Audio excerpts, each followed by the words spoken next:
अब मन कौन सा मन? अंतर्मन। ऊपरी जो शैलो माइंड है, रोज जिंदगी चलने के लिए ज़रूरत पड़ते हैं, उस मन नहीं, जो विवेकी मन है। विवेकी मन ईश्वर की आवाज़ है। वो जो मन है, वो मन सत्य क्या है, मिथ्या क्या है, काफ़ी हद तक पहचान कर पाता है। लेकिन जो शैलो माइंड है, रोज का, नित्य का, जो सुविधा, मेरिट्स डिमेरिट्स, लाइकिंग्स डिसलाइकिंग्स में रहता है, उसको ये सत्य की परख करने की इच्छा रहता नहीं है। वो बिजी रहता है mundane day to day life से। वो भूल जाता है वो सृष्टि की एक कण है। जो सोलर सिस्टम में ये पृथ्वी बसता है, वहाँ पर वो एक कण मात्र है। जीवन इम्पॉर्टेंट है, लेकिन ये सत्यबोध उन पे रहता नहीं है, ये शैलो माइंड में।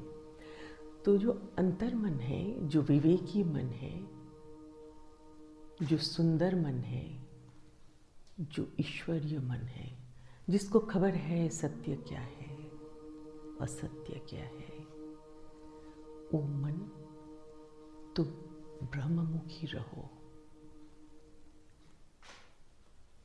अर्थात एक विटनेसिंग एटीट्यूड रखो। विटनेस क्या करता है?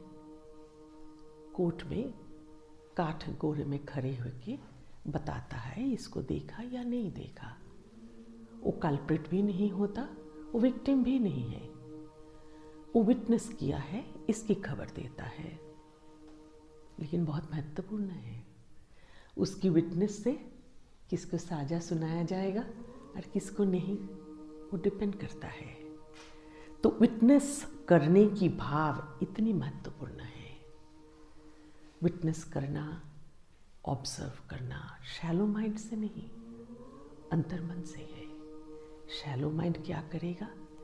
बर्फीले पहाड़ में गए, शैलो माइंड नजर करेगा चाय की दुकान कहाँ है, कुछ शॉपिंग मिलता है क्या, यहाँ पर क्या क्या करना चाहिए और क्या नहीं करना चाहिए, हम पिकनिक मना सकते हैं क्या।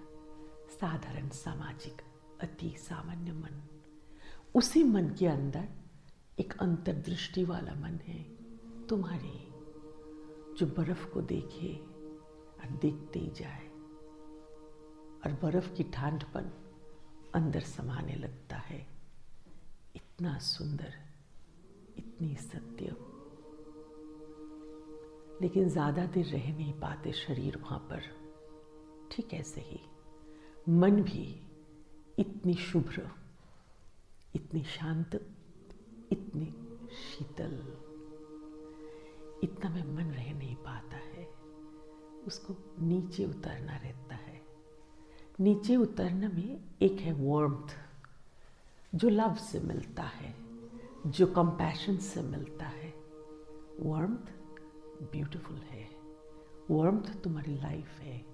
लेकिन तुम्हारी जब बॉडी टेम्परेचर राइज करता है, तब उसके नाम बुखार है, सिकनेस, बीमारी है। बीमारी की गर्मी अच्छी नहीं है। Warmth is beautiful. सो तुम्हारे मन जब तक वार्मथ में रहता है, कंपैशन में, प्रेम में, सत्यता में, सौंदर्य में, तब तुम सुंदर हो। लेकिन तुम इरिटेशन, एंगर, एग्रेशन, बाकी जैसे भी मन, फेमस होने की मन, रिच होने की मन, रिचनेस यानी क्या? पैसा से रिचनेस। रिच तो तुम हो ही, इतना जो आत्मा धड़क रहा है तुम में, इसकी रिचनेस की खबर तुम्हें मिलती नहीं है। वो धड़कना बंद कर दे तो तुम रहोगे नहीं। तो सबसे बड़ा अमीर तो तुम प्राण से हो, प्राण ईश्वर की कण है। इसीलिए ये मंत्र में कहा जाता है, अंतर्मन, विवेकी मन, तुम विटनेस में रहो।